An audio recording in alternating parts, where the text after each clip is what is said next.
నమస్తే, welcome to Telugu రాజ్యం. నేను సిరి. ఏపీలో రెండో విడత భూసేకరణ అయితే మొదలు పెట్టారు.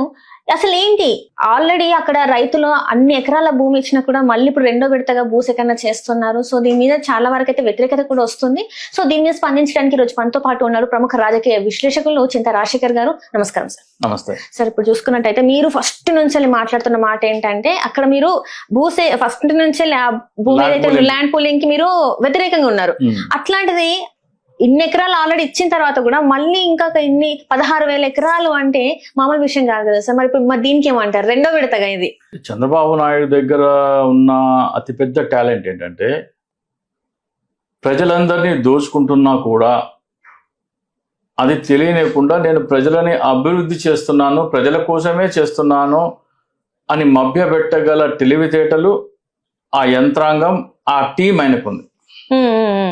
అమరావతి అనేది రాజధానికి పెట్టుకోండి. అమరావతి ఏకైక రాజధాని ఉండాలంటే దాంట్లో తప్పు లేదు. కానీ ల్యాండ్ పూలింగ్ తప్పు.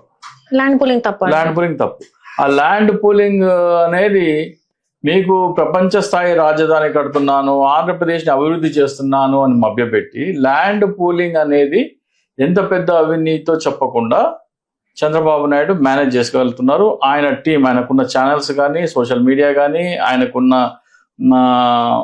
టీం అంటే అనలిస్ట్ల టీం కానీ, వాళ్ళందరూ దాన్ని అట్లా ప్రమోట్ చేస్తున్నారు. ల్యాండ్ పూలింగ్ అనేది అతిపెద్ద దోపిడీ.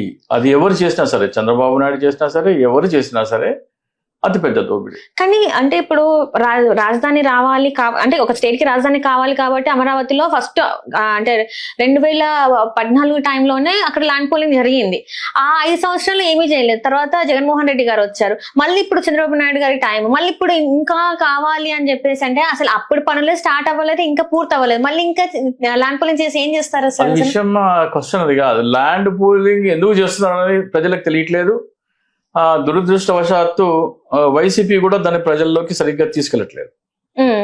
మరొకసారి అంటే నేను గత 2022 నుంచి 2022లో బహుశా నేను మొట్టమొదటిసారి ఈ ల్యాండ్ పూలింగ్ అనేది ప్రభుత్వ ఖజానా దోపిడీ అని నేను 2020లో చెప్పాను. 2020లో అప్పుడు క్లియర్ గా చెప్పలేదు, జస్ట్ ఒక అవుట్లైన్ మాట ఇచ్చాను. ఆ తర్వాత ఆంధ్రప్రదేశ్ చీఫ్ సెక్రటరీ గారికి, అలాగే మున్సిపల్ అడ్మినిస్ట్రేషన్ ప్రిన్సిపల్ సెక్రటరీ గారికి, ప్రభుత్వ సలహాదారుకి 2022లో క్లియర్ గా ఎక్స్ప్లెయిన్ చేయడం జరిగింది. ఆ ల్యాండ్ పూలింగ్ అనేది ప్రభుత్వ ఖజానా దోపిడీ అని. ఆ తర్వాత సత్యనారాయణ రామకృష్ణారెడ్డి గారిని కూడా కలిసి ఎక్స్ప్లెయిన్ చేయడం జరిగింది. ల్యాండ్